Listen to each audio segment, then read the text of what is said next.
Estamos de vuelta, esto es Buenos Días por BPI TV, son las 7:37 de la mañana. Ya está con nosotros la candidata a la primaria de la oposición, Tamara Adrián. Buenos días, Tamara, gracias por acompañarnos, bienvenida. Muy buenos días, un grandísimo saludo. Muchas gracias por esta oportunidad. Gracias por estar con nosotros y compartir sobre todo con la audiencia. Para la gente que aún no te conoce, eres conocida internacionalmente por tus logros, por ser activista, pero para esa gente que verdaderamente no sabe de ti, ¿cómo se define Tamara Adrián? Una mujer que es capaz en este momento de plantear un programa razonable, serio, muy bien justificado de qué hay que hacer y en qué orden para ir hacia la democracia y hacia el progreso en Venezuela. Una de las cosas que veo es que se hacen promesas en el aire vacías que muchas veces no se pueden ejecutar porque necesitarían una reforma constitucional, algunas de ellas, cosa que sería imposible de lograr en el plazo que nos estamos planteando de 6 años, por lo que el proceso de encontrar un programa que sea efectivo, que tenga consecuencias en el bienestar de las personas, es indispensable siempre que sea muy realista. Tamara, has dicho que estás dispuesta a romper techos de cristal. ¿Qué te hizo dar un paso adelante para tratar de cambiar la situación del país? Toda mi vida he roto techos de cristal. Perdonen, yo tengo perritos y creo que voy a ver cómo hago No, no con te ellos. preocupes, es totalmente normal. Sabemos que esto es una entrevista orgánica, estamos en vivo. Yo también tengo perro y me ha ocurrido, así que no te preocupes. Sí. Ah, eh, Resulta que yo me defino como una mujer que anda con un saco de piedras para romper cuanto techo de cristal se encuentra por el camino y para enseñar a todas las mujeres a romper sus propios techos de cristal. En el caso mío, siendo la primera mujer trans que logró un escaño a un parlamento nacional en el continente americano, la primera que se plantea el reto de asumir la presidencia de un país, esos techos de cristal son evidentemente rotos desde el primer día.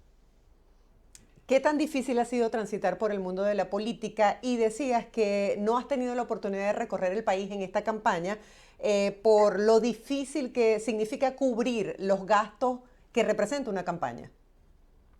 Empecemos por el segundo punto. Desafortunadamente, el proceso de primaria implica gastos que están lejos de las posibilidades de la mayoría de los partidos y que en este momento las posibilidades de contribución han sido muy escasas y por eso no solamente yo, puedo decirlo con toda responsabilidad, diría yo que el 90% de los 13 candidatas y candidatos está en la misma, exactamente en la misma situación.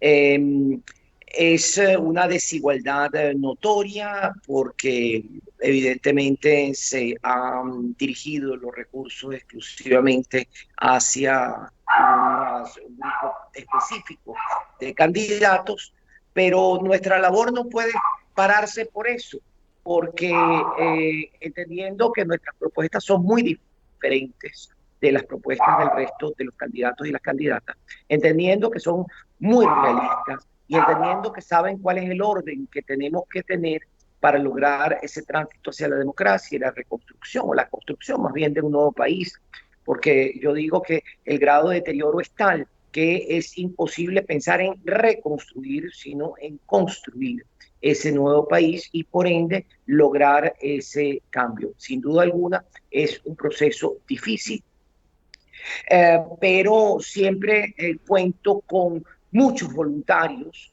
que han hecho un trabajo estupendo alrededor de todo el territorio nacional y fuera de Venezuela y que han dado parte de su tiempo e inclusive han contribuido dinerariamente para lograr que esta candidatura se posicione como de hecho se ha venido posicionando. ¿Cuál es la propuesta que tiene Tamara Adrián para el país si partimos de tres puntos prioritarios? Yo lo divido en dos niveles de acción, un nivel institucional de acción y un nivel de desarrollo de acción.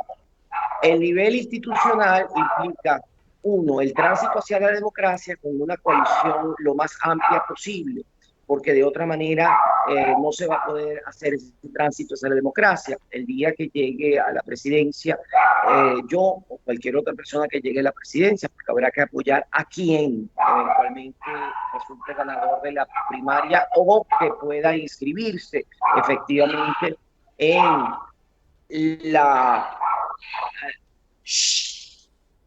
efectivamente inscribirse en la elección, hay que encontrar que vamos a estar con una Asamblea Nacional en contra, con una Defensoría del Pueblo en contra, con una Fiscalía en contra, con un Tribunal Supremo de Justicia en contra, con una institución militar en contra, y por ende hay que entender ese proceso de negociación que necesariamente debe darse lugar en ese momento, pero además hay que reinstitucionalizar a Venezuela, es decir, separación de poderes, Estado de Derecho, presupuesto y rendición de cuentas, transparencia en la contratación pública, racionalidad fiscal. Todo eso tiene un plan que hemos diseñado, y el restablecimiento de los servicios, no solamente electricidad, agua e internet, sino también la salud y la educación como prioridades a las cuales le estamos pensando dar a un porcentaje del IVA con la finalidad de poder reconstruir el sistema educativo y construir el sistema de salud.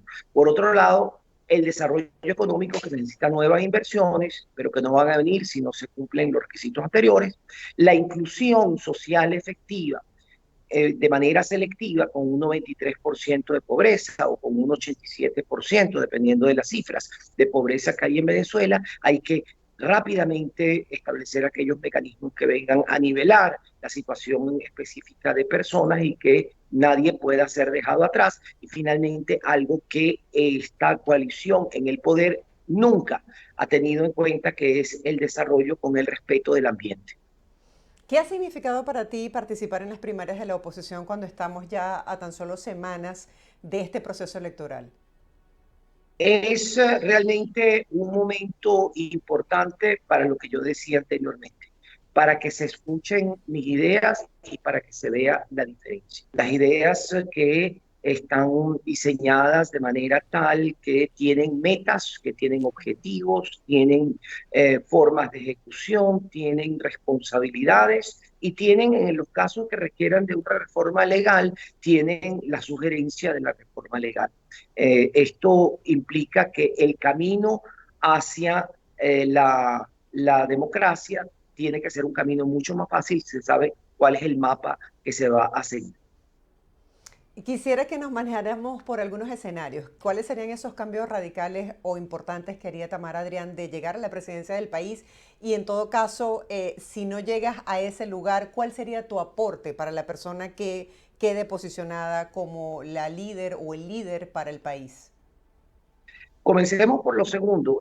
Amo a Venezuela de manera incondicional, de manera tal que quien llegue a la presidencia, si no soy yo, contará con todo mi apoyo y que contará también con toda mi asesoría en esta materia de transición hacia la democracia. Con relación a la primera pregunta, es necesario, sin duda alguna, pensar en que el mañana tiene que ser diferente del ayer y que no podemos pensar en retroceder hacia el siglo XX, sino que tenemos que ir y visualizar una Venezuela hacia el siglo XXI al cual no hemos entrado, y que por ende eso implica tomar en consideración de forma diferenciada las necesidades de cada uno de los segmentos de la población, es decir, adultos mayores, personas con discapacidad, niños, niñas, adolescentes, mujeres en sus diferentes expresiones, mujeres que han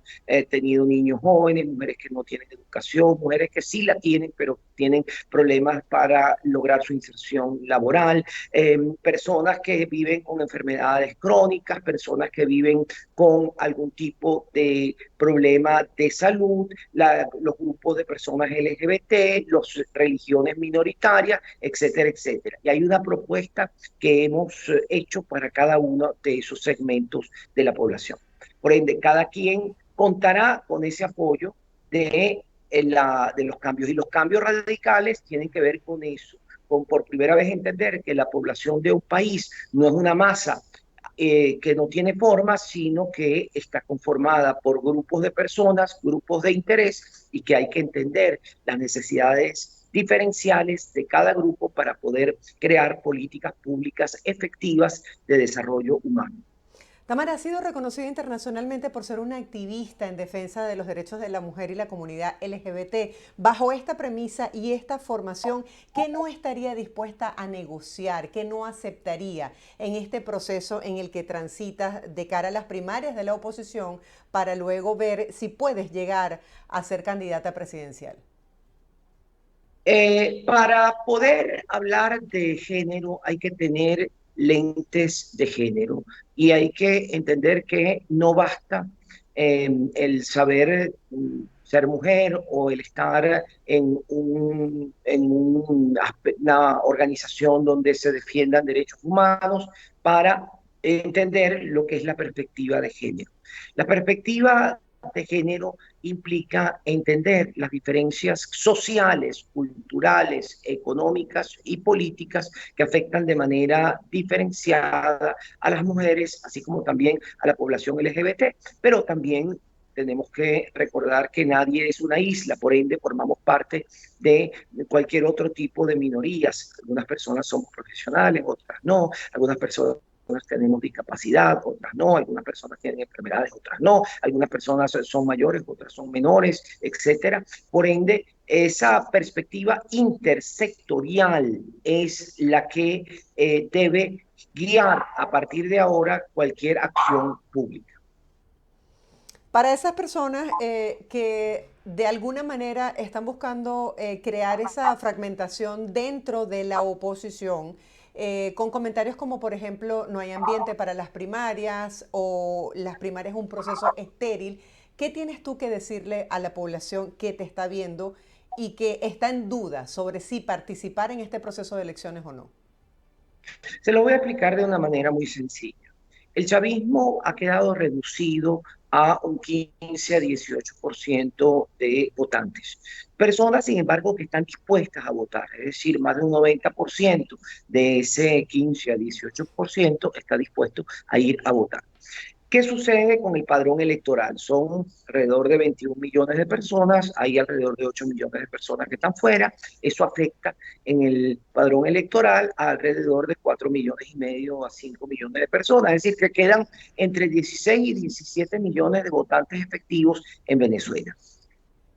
¿Cuál es el juego al que juega la coalición que domina desde Miraflores? Pretenden disuadir el voto y dividir el voto. ¿Qué es esto? Disuadir el voto significa dificultar de la manera que sea el voto. De dos formas. Uno, impidiendo que tú te inscribas en el CNE, para los que están en el exterior es obvio, para que no va a haber posibilidad de inscribirse hasta ahora. Para los que están en Venezuela, solo se están abriendo las cabezas de Estado. Por cierto, entonces, si una persona vive a 200, 300 o 500 kilómetros de esa capital de estado, tendría que ir a esa capital para poder inscribirse. Esas son dificultades de inscripción, pero la otra es disuadir a la persona para que no vote. Ay, no hay ninguna razón de votar, esto no va a cambiar, etcétera, etcétera. Y la otra vía es dividir la unidad, de manera tal que haya varios candidatos. ¿Cuál es el efecto? Si se logra aumentar la abstención por encima del 50 o 60%, de esos, vamos a decir, 16 millones, quedarían efectivamente unos 8 millones de votantes. Si se divide en esos, la intención de voto en contra de la coalición dominante entre varios candidatos, pues esta gente con solo el 15 o 18% se convierte en una mayoría que tendría más del 50% de los votos. Esa es la razón por la cual hay que votar, porque solo participando se cambia esa ecuación que se quiere implantar de esa manera. Disuadir el voto, hacer que las personas piensen que no hay razón de votar y crear rencillas entre las personas que participan en contra de la coalición dominante. En tu formación como abogada quisiera saber qué piensas sobre el tema de las inhabilitaciones. Varias personas nos están preguntando sobre este tema por nuestro canal de YouTube. Las inhabilitaciones evidentemente son inconstitucionales e ilegales y van en contra de la decisión de la Corte Interamericana de Derechos Humanos, que estableció que solo puede haber inhabilitaciones políticas por razones de un juicio penal, por sentencia firme.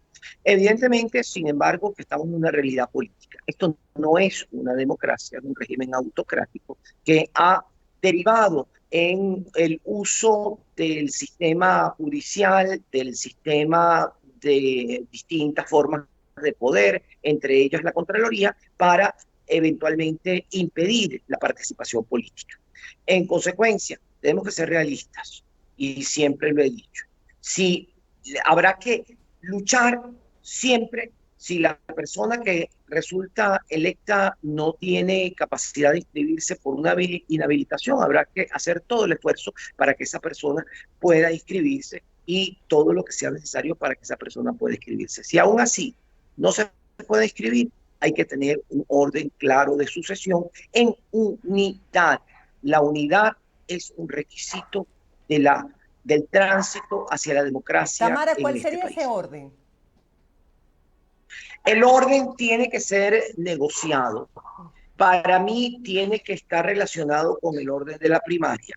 Pero como hay por ahí ya candidatos y candidatas que se han presentado fuera de eso que llaman algunos alacranado o alacranato, eh, es que se han presentado con intenciones de participar, habrá que, uno, por un lado, convencer a la gente de que estas personas lo que están es obstaculizando el tránsito hacia la democracia y lograr efectivamente un acuerdo político para que la persona que sea escogida tenga, uno, las mejores capacidades, dos, las mejores probabilidades, tres, tenga el apoyo de todas y de todos. ¿Crees realmente que es el pueblo en la calle, a través del voto, quien tiene el poder de decidir quién participará o no en las elecciones presidenciales? Y en todo caso, ¿crees en el apoyo que pueda brindar la comunidad internacional para que se dé esta negociación y se permita que se inscriban candidatos que están inhabilitados? Bueno, veamos el ejemplo de lo que pasó en Nicaragua. Hubo protestas y hubo apoyo de la comunidad internacional. A los protestantes los llevaron a la cárcel, les privaron inclusive de su nacionalidad, andan errantes por el planeta Tierra y la comunidad internacional no logró que hubiera ese cambio político que se requería, era la participación de personas que habían sido prohibidas por el régimen nicaragüense. Eh, los límites que tenemos, veamos la historia de Venezuela reciente, las protestas que hubo en el 2016, en el 2018, 19. Hemos encontrado en todos estos casos protestas masivas en la calle, apoyo internacional, y sin embargo la situación no ha logrado cambiar. Entonces nos preguntamos, ¿qué más hace falta? Y mi respuesta es siempre realismo político. Este es un tema político. Este no es un tema legal, esto no es un tema constitucional. Yo puedo como abogada decir, sí, eso es inconstitucional, como de hecho lo pienso, pero eso no impide que la solución de un problema político tiene que ser por una vía política, y eso en un país como en el de en Venezuela, donde desafortunadamente algunos de los actores políticos no tienen ese concepto de actuar en una coalición, como si estuviéramos remando en un barco o tuviésemos un equipo de fútbol en el cual cada una de las personas tiene una posición distinta, pero tiene un objetivo común. Si no lo logramos de esa forma, pues entonces yo diría algo que es duro. Entonces no merecemos lo que estamos viviendo. ¿Crees que la oposición está unida para ir hacia esa transición? Tiene que estar unida, es un requisito racional, pero la racionalidad no necesariamente impera. Por eso quienes estamos en el sector político tenemos la obligación de alertar sobre las consecuencias de la falta de unidad y tenemos la necesidad de estar pendientes para crear aquella eh, forma de acción común que se requiera en las condiciones que vive Venezuela. Por ahí pasan ideas un poco locas en la cabeza de algunas personas. Ayer veía a una persona a quien le tengo muchísimo aprecio proponer una constituyente. Yo le digo, le dije a esta persona por un mensajito de WhatsApp personal, no lo quise hacer público, recuerda que una constituyente no elimina los poderes constituidos, por ende, sigue en el gobierno y siguen todos los otros poderes en acción hasta que termine la constituyente y haya nueva designación de poderes. Por ende, entonces no veo la utilidad de una constituyente. Ya para finalizar, un mensaje para esas personas que nos están viendo y están pensando por quién votar. ¿Por qué votar por Tamara Adrián? Votar por Tamara Adrián significa entender el progreso, entender la Venezuela del siglo XXI, entender un nuevo país donde haya efectiva inclusión social, donde haya efectivo desarrollo económico, donde las inversiones extranjeras tengan la seguridad necesaria y donde haya un proceso de reconstrucción, o mejor dicho, como siempre digo, de construcción de esa nueva Venezuela con una visión y un horizonte 2060, 2070, que es lo que estoy planteando en mi plan de gobierno. Tamara, gracias por tu tiempo. Varias personas nos han escrito a través de nuestro canal de YouTube hablando sobre lo que piensan con respecto a todo este proceso y bueno, gracias de verdad por compartir tu punto de vista, tu visión con nuestra audiencia. Feliz día. Muchísimas gracias, un gran saludo. Era Tamara Adrián hablando el día de hoy sobre su propuesta y este proceso como candidata para participar en las primarias de la oposición. Gracias a todos ustedes que nos escriben a través de nuestro canal de YouTube. Saludos a todas las personas que están conectadas con Buenos Días. Más adelante compartiremos estos comentarios. Hacemos una pausa y ya volvemos con más de nuestro programa. No se aparten.